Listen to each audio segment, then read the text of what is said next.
Hi guys, it's Joe Tommaso from the 15 Minutes With podcast. Our show is geared toward helping to keep not only teens but people in general out of our jails and prisons. Our show is unique in the fact that we use real inmates throughout the country and they explain not only about the cases that caused their incarceration, but why it's so important for people to stay out of prison and remain free. Speaking of free, have you heard about the newest and best way to put your podcast out there for the world to hear? Let me tell you about Anchor. Anchor is the easiest way to produce and distribute your ideas, your podcast, and the best part, it's free.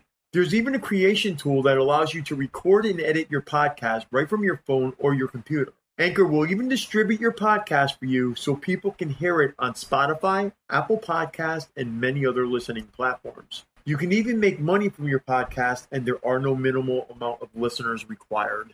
Anchor is everything you need to make a podcast in one place.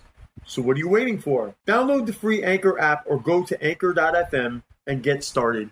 Hey guys, it's Joe Tommaso and welcome to this edition of 15 Minutes With. If you like the show, I'd really appreciate it if you could give this a thumbs up or a like and subscribe on whatever format you're listening to. That would be really helpful. Also, you can support us by making a donation to paypal.me/Joe Tommaso. That's paypal.me/JoeTomaso. Without further ado, here is this edition of 15 Minutes With. Hey, it's Joe Tommaso from 15 Minutes With. I got a phone call from a couple different inmates regarding my conversation with Stephen Hayes. I'm calling Randy. Randy's out in the Midwest. He's done time. I'll let him go into this with you. Here we go.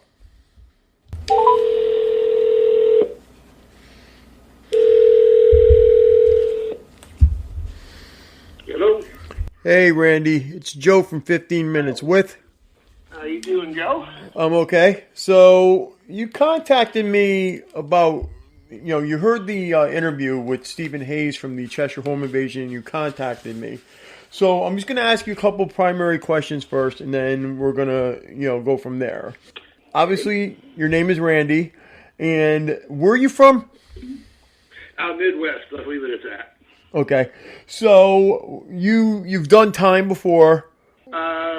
Yeah, we've done time. You better believe it. 13 years. Okay, and where'd you do that time?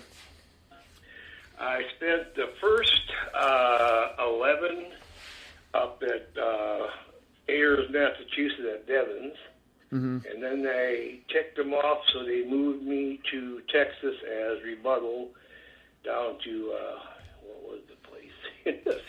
See something, yeah, right? Seagoville. Seagoville, right outside of Dallas.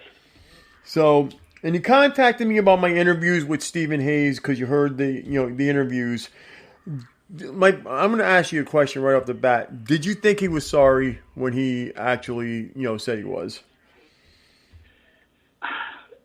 After hearing enough BS from other inmates, he may have started off in his own mind with good intentions, but the more he talked, the less sincere he was as far as I'm concerned. He didn't really seem any kind of remorse to me at all. So I know that when I first heard him, especially when I brought up the fact of the rebuttal after the newspaper articles came out, I had said that I told him numerous people from the Pettit family and friends of the Pettit family had contacted me, and they were upset, to say the least. And I mean, to me, he kind of sounded like he was sorry, but I got the same kind of a feeling after that. As he was going on, it was more about me, meaning, I have to deal with this. He just did not get it that Dr. Pettit has to live with this and the loss of his family every single day. Well, the way he came across to me, I agree. He came across as the poor me syndrome. At first, he did, again, seem somewhat remorseful, but the more he talked, it was all about him, me, whatever. The family just really didn't seem to bother him at all. Okay. Now, his medical treatment, because that's one of the things he was poor meaning about, his medical treatment with the gender dysphoria, I mean, do you think he should be getting, hormone treatment in jail? I mean, you've been through the system. You know how the medical care is there. Do you think he should be getting that treatment? Well, again, I realize it is a condition, I guess, but as much trouble as I had getting real medical care, and again, Seagoville is now basically the home for all transsexuals, or it's getting that way when I left. See, I've been gone almost 2 years now. Mm-hmm. But I don't see, I really just can't see them throwing good money out there to change people's gender identities when they've got so many people in the prison system that are truly, truly medically ill, that are not getting the treatment they should be getting. So no, I don't think they should be doing transgender treatments at all. So, and this is coming from somebody who's been in the system, so you've been there. Overall, how would you say medical care is in the system? In the system in general, lousy, but up at Devon's, I had the good fortune to have a very, very good nurse practitioner. And she actually cared about people. And she is the one that found my prostate cancer. So I was very lucky. But in general, the care sucks. Right. I've been told that by numerous people. So my question to you is, you've been in trouble yourself. You heard him say that he, supposedly tell people, if they were getting in trouble, not to get in trouble. If you saw yourself before all your problems happened, what would you say to yourself about, getting into trouble or going down that criminal path? In general, do not do it. No matter how innocent you may think your crime is, no matter if there really are, quote, quote, no victims, no matter how innocent you think your crime may possibly be, if you even think it's a crime, especially with the feds, don't do it. It will totally screw you up for the rest of your life. Okay. Now, if you, God forbid, wound up back in the system and wound up anywhere near Stephen Hayes, what would you say if you ran into him?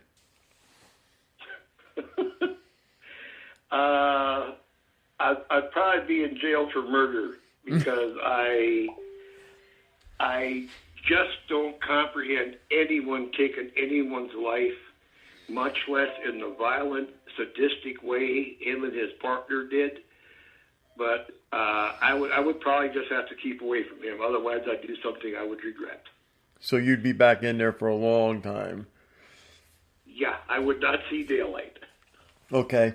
Randy, I appreciate you taking the time to talk to me and just get this little short interview. Usually I do 15-minute interviews, but believe it or not, I had a very good target as to what I wanted to ask you. I mean, is there anything else that you want to say regarding, why you had got in touch with me and, this whole Hayes thing or...